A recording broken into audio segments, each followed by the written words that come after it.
സമാധാനായില്ലേ എല്ലാം കൊണ്ട്? എല്ലാവർക്കും നമസ്കാരം.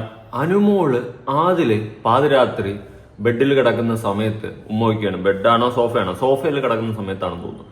രാത്രി പുതപ്പൊക്കെ മൂടിയിട്ട് ഉമ്മ വയ്ക്കുകയാണ്. അപ്പോൾ ആര്യനും ഗിസയിലും ഉമ്മ വച്ചത് വളരെയധികം വലിയ കുറ്റത്തോട് പറഞ്ഞ അനുമോള് ഇപ്പോ ചെയ്യുന്നത് എന്താ നിങ്ങളുടെ അഭിപ്രായം കമന്റ്. ഇതിപ്പം നെഗറ്റീവായിട്ട് അനുമോളെ ബാധിക്കുന്ന രീതിയിലാണ് ഈ ഒരു വീഡിയോ ക്ലിപ്പ് സ്പ്രെഡ് ആയിക്കൊണ്ടിരിക്കുന്നത്. അപ്പൊ ചോദിക്കുന്നത് എനിക്ക് കുൽസിത കണ്ടന്റ് അല്ലാതെ ഒന്നും ഇല്ലേടെ എന്ന്. സത്യം പറഞ്ഞ ആ സിറ്റുവേഷൻ നിങ്ങൾ മനസ്സിലാക്കണം. ലൈവ് കണ്ടവർക്ക് അറിയാമായിരിക്കും മേ ബി. അല്ലാത്തവർ ഈ ഒരു ക്ലിപ്പ് മാത്രം കാണുന്ന സമയത്ത് ലെസ്ബിയൻ ആയിട്ടുള്ള ആദില് ഓഫ്കോഴ്സ് അനുമോള് കയറി ഉമ്മ വയ്ക്കുന്ന സമയത്ത് തെറ്റിദ്ധരിക്കും. ഓഹോ, അപ്പൊ ഇവളും അതായിരുന്നല്ലേ, അതായിരിക്കും ഇവള് ഇതുവരെ കല്യാണം കഴിക്കാത്തത്. അങ്ങനത്തെ കമന്റ്സ് ഒക്കെ ഞാൻ കണ്ടിട്ടുണ്ടായിരുന്നു. ചുമ്മാ അല്ല അവള് 31 കെട്ടാതെ അടക്കുന്നത്, അവള് ലെബനീസ് ആണെന്നുള്ള രീതിയിൽ. അതുകൊണ്ട് തന്നെ ഇതിൽ നിന്നും എനിക്ക് മനസ്സിലാക്കാൻ സാധിക്കുന്ന ഒരു കാര്യം, അനുമോളെ നല്ലപോലെ നെഗറ്റീവ് ചെയ്യാൻ വേണ്ടിയിട്ട് ഈ ഒരു ക്ലിപ്പ് മാത്രം കട്ട് ചെയ്ത് വെച്ച് സ്പ്രെഡ് ചെയ്യുകയാണ് ഇപ്പൊ ചെയ്തുകൊണ്ടിരിക്കുന്നത്. സത്യം പറഞ്ഞാൽ ആദില താൻ കടന്നു വന്ന സിറ്റുവേഷൻസും കാര്യങ്ങളും ലൈഫിൽ സ്ട്രഗിൾ ചെയ്ത് വന്നിട്ടുള്ള ഓരോ കാര്യങ്ങൾ പറയുന്ന സമയത്ത് ഒരു സഹതാപവും സങ്കടവും സ്നേഹവും തോന്നിയിട്ട് ഒരു ഫ്രണ്ട് എന്ന നിലയിൽ കൊടുക്കുന്ന ഒരു ഉമ്മയാണ്. അല്ലാണ്ട് മറ്റവളും കൂടി പുതപ്പിന്റെ അടിയിൽ വെച്ച് കൊടുത്ത കമ്പാരിസൺ ചെയ്യരുത്. കുൽസിതമായിട്ട് ഇത് കമ്പയർ ചെയ്യരുതെന്നാണ് എനിക്ക് പറയാനുള്ളത്. അതിന്റെ റീസണും ഉണ്ട്. അപ്പോഴും കുറെ പേര് ചിന്തിക്കും, ഈ ആദില ലെസ്ബിയൻ അല്ലേ, അപ്പോ അനുമോൾ അല്ലാത്ത സാധാരണ സ്ത്രീയല്ലേ കയറി ഉമ്മ കൊടുക്കുമ്പോ അത് ആദില മറ്റേ രീതിയിലല്ലേ കാണുന്നത് എന്നൊക്കെയുള്ള രീതിയിലുള്ള സംസാരങ്ങളൊക്കെ വരുന്നുണ്ട്. ഇവിടെ ആദില ലെസ്ബിയനാണ്, നൂറ ലെസ്ബിയനാണ്. പക്ഷേ അവര് തമ്മിൽ നല്ല ഇഷ്ടത്തിലാണ്, കാര്യങ്ങളൊക്കെയാണ്. പക്ഷെ ഇന്നേ വരെ ഒരു ടച്ച് കൊണ്ടുപോലും മറ്റൊരാളെ അല്ലെങ്കിൽ മറ്റൊരു സ്ത്രീയെ മോശമായ ഇന്റൻഷനിൽ ചെയ്യുന്നത് കണ്ടിട്ടില്ല. സീരിയസ്ലി പറയാൻ കണ്ടിട്ടില്ല. അല്ലെങ്കിൽ ഇന്നേ വരെ ആരും അങ്ങനെ ഒരു പരാതി പോലും പറഞ്ഞിട്ടില്ല. അങ്ങനെ പറഞ്ഞിട്ടുമില്ല, ആരും അങ്ങനെ ചിന്തിച്ചിട്ട് പോലും ഇല്ല എന്നുള്ളൊരു കാര്യമാണ് വാസ്തവം. ഇവിടെ ഇപ്പൊ അനുമോളെ ഡിഗ്രേഡ് ചെയ്യാൻ വേണ്ടിയിട്ട് ചെയ്യുന്ന ഒരു പ്രവൃത്തിയായിട്ടാണ് എനിക്ക് തോന്നിയിട്ടുള്ളത്. നിങ്ങൾ ഒരു കാര്യം ചിന്തിച്ചാൽ മതി. കട്ടപ്പ ശൈത്യല്ലേ, കട്ടപ്പ ശൈത്യ എവിക്റ്റായ സമയത്ത് വളരെയധികം വിഷമവും സ്നേഹവും കൊണ്ട് അനുമോള് ശൈത്യക്ക് ഉമ്മ ഓരോ കൊടുക്കുന്നുണ്ട്. ആസ് എ ഫ്രണ്ട് കരഞ്ഞ് ഉമ്മ കൊടുക്കുകയാണ്. അവളുടെ സ്നേഹം കാണിക്കുന്നതാണ്. അത് മറ്റേ ഒരു ഇന്റൻഷനായിട്ട് കമ്പയർ ചെയ്യരുത്. എനിക്ക് അതേ പറയാനുള്ളൂ. ചിലപ്പോൾ നമ്മളും ഇപ്പൊ ഗൾഫിലൊക്കെ പോകുമ്പോൾ നമ്മളെ ഫ്രണ്ട്സിനെയൊക്കെ കെട്ടിപ്പിടിച്ച് അളയാ എന്ന് പറഞ്ഞ് ഉമ്മയൊക്കെ കൊടുത്ത് പോവാറുണ്ട്. അതുപോലത്തെ ഒരു സെറ്റപ്പിൽ ഒരു സ്നേഹം, അല്ലെങ്കിൽ നമ്മുടെ ഒരു കൂട്ടുകാരന്റെ അല്ലെങ്കിൽ കൂട്ടുകാരിയുടെ വിഷമം കാണുന്ന സമയത്ത് പോട്ടെ എന്ന് പറഞ്ഞുകൊണ്ട് തോളി കൈയിട്ട് ചിലപ്പോൾ ഒരു ഉമ്മ കൊടുക്കും, സ്നേഹത്തോടെ ഒന്ന് താലോലിക്കും. അത് മാത്രമേ ഉള്ളൂ. ഇത് മറ്റവന്റെ കുൽസിതമായിട്ട് കമ്പയർ ചെയ്യില്ല. അവന് കഴപ്പ് മൂത്തുള്ള കടി പോലെ അല്ല ഈ പരിപാടി എന്ന് മനസ്സിലാക്കുക. ഇപ്പൊ നിങ്ങൾ ചിലപ്പോൾ വിചാരിക്കും നീ അനുമോളുടെ VR ആയതുകൊണ്ട് ന്യായീകരിക്കല്ലേ.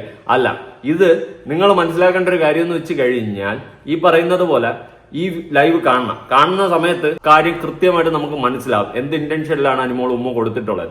ഇതിപ്പം ഉറപ്പായിട്ട് പറയും, നീ അവള് ചെയ്ത് കഴിഞ്ഞാൽ ന്യായീകരിക്കുന്ന PR അല്ലേടാന്ന്. 5 പൈസ തന്നിട്ടില്ലടാ, എന്തിനാടാ എന്നെ ഇങ്ങനെ ഇല്ലാത്തത് പറയണത്. വിഷമമൊന്നുമില്ല, എങ്കിലും ചെറിയൊരു സങ്കടം. നമുക്ക് ആ വീഡിയോ കാണാം.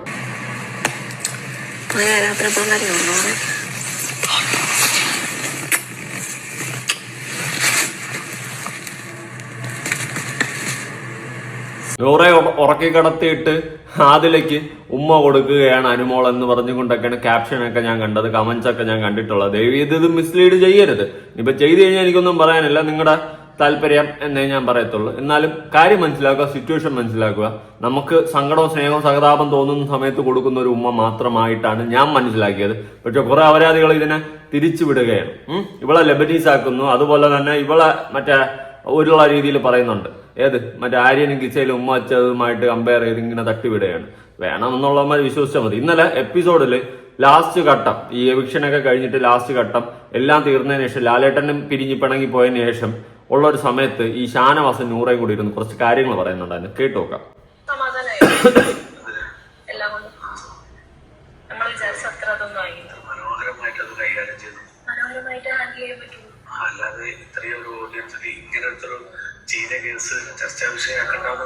ഓക്കെ, ഇങ്ങനെ ഒരു ചീഞ്ഞ കേസ് ചർച്ചാ വിഷയമാക്കണ്ട എന്ന് വിചാരിച്ചിട്ടായിരിക്കും നെവിന്റെതും ആദിലയുടേതും ഷാനവാസിന്റെ വിഷയം ചർച്ച ചെയ്യാതെ പോയെന്നാണ് പറയുന്നത്. ഇതിന്റെ ഇടയിൽ മുങ്ങിപ്പോയ മറ്റൊരു വിഷയമുണ്ട്. രണ ഫാത്തിമയുടെ പുറത്ത് ആര്യൻ കയറി കിടന്ന ഒരു വിഷയം, ചാടിക്കിടക്കാൻ ശ്രമിച്ച് അവന്റെ കുൽസിത പരിപാടി അവൻ കാണിക്കാൻ ശ്രമിച്ച വിഷയം, അതും ചർച്ചയാവാണ്ട് പോയിട്ടുണ്ടായിരുന്നു. മാപ്പ് പറഞ്ഞ അവിടെ തീർന്നെങ്കിലും ചർച്ചയായിട്ടില്ല. അതിനെ പറ്റിയിട്ട് ലാലേട്ടൻ ഒരു അക്ഷരം മിണ്ടിയില്ല. കാരണം അങ്ങേർക്ക് ഇപ്പൊ എല്ലാ ആഴ്ചയും വന്നിട്ട് ചോദിക്കാനുള്ള കുൽസിതം മാത്രമേ ഉള്ളൂ, വേറെ ഒന്നും അതിന്റെ അകത്തില്ല. ഇവന്മാരെല്ലാം കടിയും മൂത്ത് കിടന്ന് കുറെ കുൽസിതങ്ങൾ കാണിക്കുന്നുണ്ട്. ചോദിക്കാൻ വേറൊന്നുമില്ല, ഇത് മാത്രമേ അവിടെ കിട്ടുന്നുള്ളൂ. അതിന്റെ ഒരു വിഷയം അവിടെ ഞാനും കാണുന്നുണ്ട് സുഹൃത്തുക്കളെ. അതുകൊണ്ട് എന്തായാലും ഷാനവാസും നൂറയും സംസാരിക്കുന്ന സമയത്ത് പറയുന്നുണ്ട്, എല്ലാം അങ്ങനെ കെട്ടടിഞ്ഞു. പക്ഷെ ഹൗസിലുള്ള മറ്റുള്ളവർക്ക് അതങ്ങോട്ട് ദഹിച്ചിട്ടില്ല. കുറെ പേര് ഇത് ആളിക്കത്തി ഷാനവാസിനെയും ആദിലേക്ക് എടുത്തിട്ട് പൊരിക്കുമെന്നുള്ളൊരു ചിന്ത. പ്രത്യേകിച്ച് ആദിലേക്ക് കിട്ടേണ്ടതായിരുന്നു കേട്ടോ, സീരിയസിൽ പറയാം, ആദിലേക്ക് കിട്ടേണ്ടതായിരുന്നു. സംഭവം നമ്മളെല്ലാവരും പൂമ്പാറ്റ എന്ന് പറഞ്ഞ് ആദ്യം സപ്പോർട്ട് ചെയ്ത്, ഇവര് ലെസ്ബീനാണോ അല്ലെങ്കിൽ LGBT അത് ഓണിഡ TV എന്നൊന്നും നമ്മൾ നോക്കിയിട്ടല്ല അവരെ സപ്പോർട്ട് ചെയ്ത. നമ്മൾ മനുഷ്യരെന്നുള്ള രീതിയിൽ അവരെ നല്ലോണം പൂമ്പാറ്റകൾ എന്ന് പറഞ്ഞ് നല്ല ക്യാരക്ടറുള്ള ആൾക്കാരെന്ന് പറഞ്ഞ് നമ്മൾ സപ്പോർട്ട് ചെയ്തിട്ടുണ്ടായിരുന്നു. എന്നാൽ ഈ അടികൂടിയുള്ള കുത്തിത്തിരിപ്പ് പരിപാടിയും ഒരുമാതിരി മറ്റേടുത്ത വേലയും കാണിച്ചതോടെയാണ് ജനങ്ങൾ മൊത്തത്തിൽ തിരിഞ്ഞത്. ഇപ്പൊ അവരുടെ കമ്മ്യൂണിറ്റി അടക്കം ബാധിച്ചിരിക്കുകയാണ്. അതിനും ഏറ്റവും പൂർണ്ണ ഉത്തരവാദി ആരെന്ന് ചോദിച്ചു കഴിഞ്ഞാൽ റിയാസ് സലീം. അവൻ വന്നിട്ട് മൂപ്പിച്ചു കൊടുത്തിട്ട് പോയി അവനും നാട്ടുകാരുടെ തള്ളക്ക് വിളിയിട്ട് ഇവർക്കും കിട്ടി, മൊത്തത്തിൽ LGTVക്ക് മൊത്തം കിട്ടിക്കൊണ്ടിരിക്കുകയാണ് ഇപ്പൊ ചെയ്യുന്നതെന്നാണ് ഞാൻ മനസ്സിലാക്കുന്ന ഒരു കാര്യം. സീരിയസിന് ഞാൻ അങ്ങനെയാണ് മനസ്സിലാക്കുന്നത്. എരന്ന് വാങ്ങിച്ചെന്നൊക്കെ പറയത്തില്ല, ആ ഒരു സെറ്റപ്പിലാണ് ഈ ഒരു കാര്യം പോകുന്നത്. Okay, auto. അങ്ങനെ ബാക്കി കാര്യങ്ങളും കൂടി അവർ പറയുന്നത് കേൾക്കാം. നമ്മുടെ വായിൽ നിന്നും വന്നു പോയ ഒരു അബദ്ധത്തിന് നമ്മള് അതിനെ ഡിഫെൻഡ് ചെയ്യാൻ വേണ്ടിയിട്ട്, ആ സ്റ്റേറ്റ്മെന്റിനെ ഡിഫെൻഡ് ചെയ്യാൻ വേണ്ടിയിട്ട് പറയേണ്ടി വന്നു. അറിയോ, ചീത്തയൊക്കെ പറഞ്ഞ് നമ്മളെ മൂന്നാളെ നാട്ടിക്കും മസാല കൂട്ടായിട്ടുള്ളത് വളരെ കൂളായിട്ടുള്ളത് കുറച്ച് ആൾക്കാർക്ക് അതല്ലായിരുന്നു വേണ്ടിയത്. അവരെ പ്രതീക്ഷക്കൊത്ത് സാധനം വരാത്തതിന്റെ അതിന്റെ ഭയങ്കര സങ്കടം. അതെ, അത് ഉള്ള കാര്യമാണ് കേട്ടോ ഷാനവാസ് പറഞ്ഞത്. അവര് പ്രതീക്ഷിച്ചതുപോലെ നടക്കാത്തതിന്റെ ഒരു സാധനം ഉണ്ടായിരുന്നു. ഓഫ് കോഴ്സ് നെവിൻ ഈ ഷാനവാസ് വിഷയം ചോദിച്ചിരുന്നെങ്കിൽ ലാലേട്ടൻ രണ ഫാത്തിമ ആരെയും വിഷയം ചോദിക്കേണ്ടി വരും. മൊത്തം കുൽസിതം ചോദിച്ച് അങ്ങേരെ ഒരു കുൽസിത വരുന്നതായിരുന്നു. സീരിയസ്ലി ഇതെല്ലാം ചോദിക്കാതെ വിട്ട്. പക്ഷെ എനിക്ക് താല്പര്യമില്ല കേട്ടോ, ഇതൊക്കെ ചോദിക്കണം. ഇതൊക്കെ ചോദിക്കാനല്ലേ ലാലേട്ടൻ വരുന്നത്. ഹൗസിൽ നടക്കുന്ന വിഷയങ്ങളെ പറ്റി സംസാരിക്കാനും അതിനെ പറ്റിയിട്ട് അഭിപ്രായം പറയാനും അത് പരിഹരിക്കാനുമല്ലേ ലാലേട്ടൻ വരുന്നത്. പക്ഷെ ലാലേട്ടൻ വന്നിട്ട് നന്മവരം കളിച്ചു കഴിഞ്ഞാൽ പിന്നെ എന്തിനാണ് ലാലേട്ടൻ വീക്കെൻഡിൽ വന്നെന്നുള്ളൊരു ചോദ്യം ബാക്കിയാവും. നമുക്കൊരു TV ഷോ ഇരുന്ന് കാണുന്നത് പോലെ കണ്ടു തീർക്കാൻ പറ്റിയ 2 എപ്പിസോഡായിരുന്നു ഈ വീക്കെൻഡിൽ കഴിഞ്ഞു പോയതെന്നേ ഞാൻ പറയത്തുള്ളൂ. അല്ലാണ്ട് പ്രത്യേകിച്ച് ഒന്നുമില്ല. ചുമ്മാ കുറെ ചോദ്യങ്ങളും ഉത്തരങ്ങളും തമാശകളും അങ്ങനെ ഇങ്ങനെയൊക്കെ തീർത്ത് വിട്ട്. അല്ലാണ്ട് ഒരു തേങ്ങയും ഞാൻ കണ്ടില്ല സീരിയസിൽ പറയാമല്ലോ. ഇനി അടിയും പഴക്കും കുത്തിത്തിരിപ്പ് മാത്രം ഉണ്ടാക്കാനാണോ വരുന്നതെന്ന് ചോദിച്ചു കഴിഞ്ഞാൽ അല്ല. പക്ഷെ നമ്മൾ പ്രതീക്ഷിച്ചിരുന്നു ലാലേട്ടൻ ഇന്ന ക്വസ്റ്റ്യൻസ് ഒക്കെ ചോദിക്കുമെന്ന്. അത് ഉണ്ടായിട്ടില്ല. അതിന്റെ ഒരു ചെരുക്ക് എനിക്കുണ്ട് കേട്ടോ, ഉള്ള കാര്യം പറയാം. ഇനി ആദില അക്ബറൊക്കെ ഇരുന്നും കൊണ്ട് സംസാരിക്കുന്ന ഒരു ടോക്ക് ഞാൻ കൊടുക്കാം. ഞാൻ ഓൾമോസ്റ്റ് കൺക്ലൂഷനിൽ എത്തി. അവന്റെ ഭാഗത്ത് എത്തില്ല എന്നുള്ളത് എനിക്ക് ഓൾമോസ്റ്റ് ഞാൻ കൺക്ലൂഷനിൽ പറയാൻ കാരണം ഇത് പലയിടത്തും പല കഥയാണ് ഞാൻ പറഞ്ഞത്. ഓക്കെ, ഷാനവാസ് പലയിടത്തും പല കഥയാണ് പറയുന്നത്. ഞാൻ ഓൾമോസ്റ്റ് കൺക്ലൂഷനിൽ എത്തി, അവന്റെ ഭാഗത്ത് തെറ്റില്ല, നെവിന്റെ ഭാഗത്ത് തെറ്റില്ല എന്ന് ഞാൻ ഓൾമോസ്റ്റ് കൺക്ലൂഷനിൽ എത്തി. നിന്നെയാണ് കയറി പിടിച്ചത്, അല്ലെങ്കിൽ നിന്റെ അടുത്ത് വന്ന് ഷാനവാസ് പറഞ്ഞ ഒന്നും ചെയ്തില്ലല്ലോ, പിന്നെ നീ എങ്ങനെ കൺക്ലൂഷനിലെത്തി? നിന്നെ അല്ലല്ലോ ഈ നെവിൻ കയറി പിടിച്ചെന്ന് പറഞ്ഞത്, ഷാനവാസിനെ പിടിച്ചെന്നല്ലേ ഷാനവാസ് പറഞ്ഞത്. അപ്പൊ അവനല്ലേ അറിയാൻ പറ്റത്തുള്ളൂ ആ പിടി അത് പിടിയാണെന്ന്. അതുകൊണ്ട് നീ ഓൾമോസ്റ്റ് കൺക്ലൂഷനിലെത്താം. നീ ആരുടെ ആദ്യം താഴെ ഇറങ്ങി നില്ല്, ഒരു പൊടി കടങ്ങ്. എന്നിട്ട് നീ ഇപ്പുറത്തിരുന്ന് കുത്തിത്തിരിപ്പുണ്ടാക്കുന്ന പുതിയ കട്ടപ്പയായി മാറുമോ എന്ന് എനിക്കൊരു സംശയമുണ്ട്.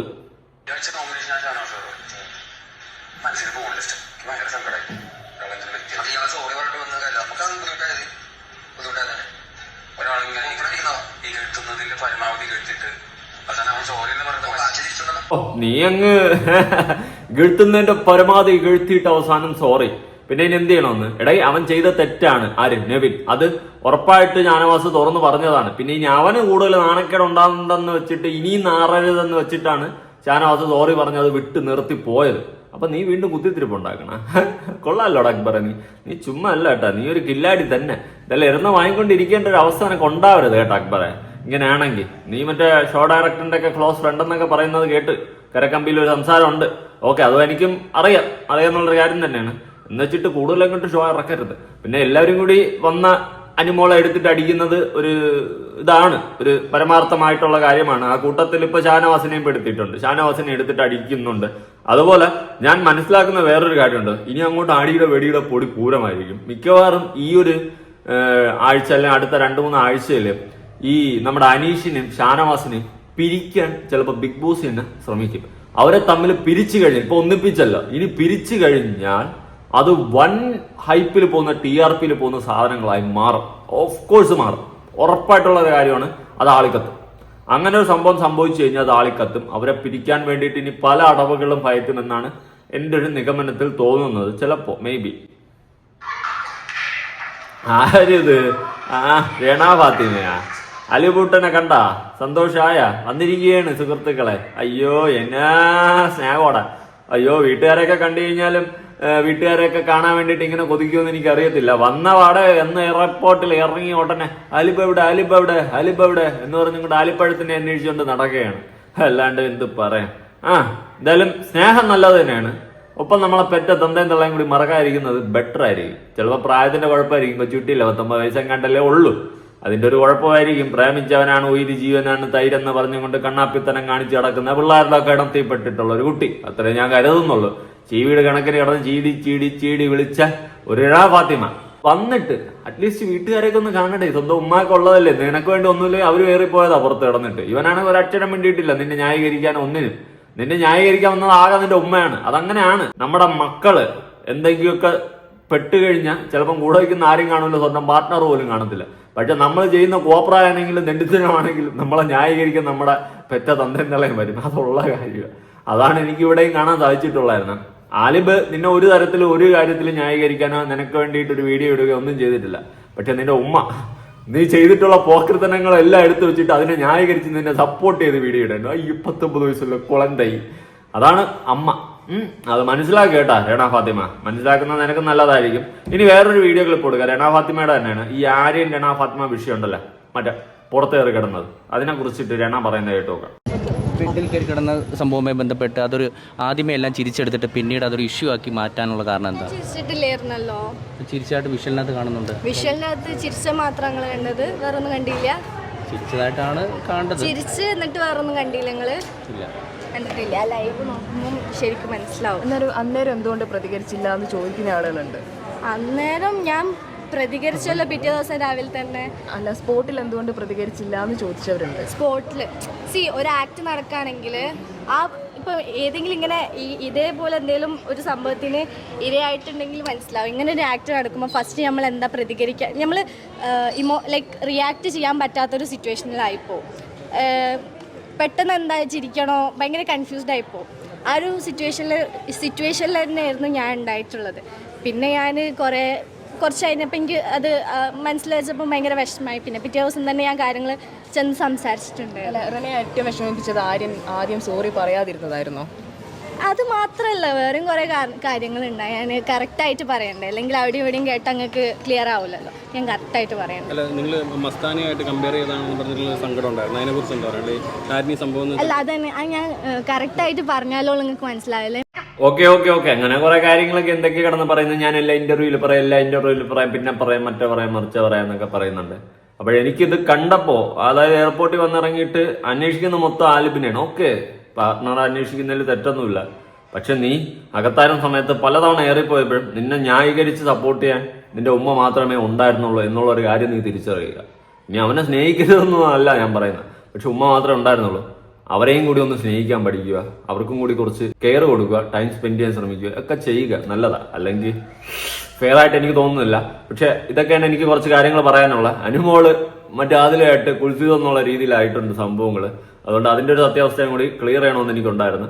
ഓക്കെ, നിങ്ങളുടെ അഭിപ്രായങ്ങളും കാര്യങ്ങളും ഉറപ്പെടുത്താൻ വേണ്ടി പുതിയ വീഡിയോ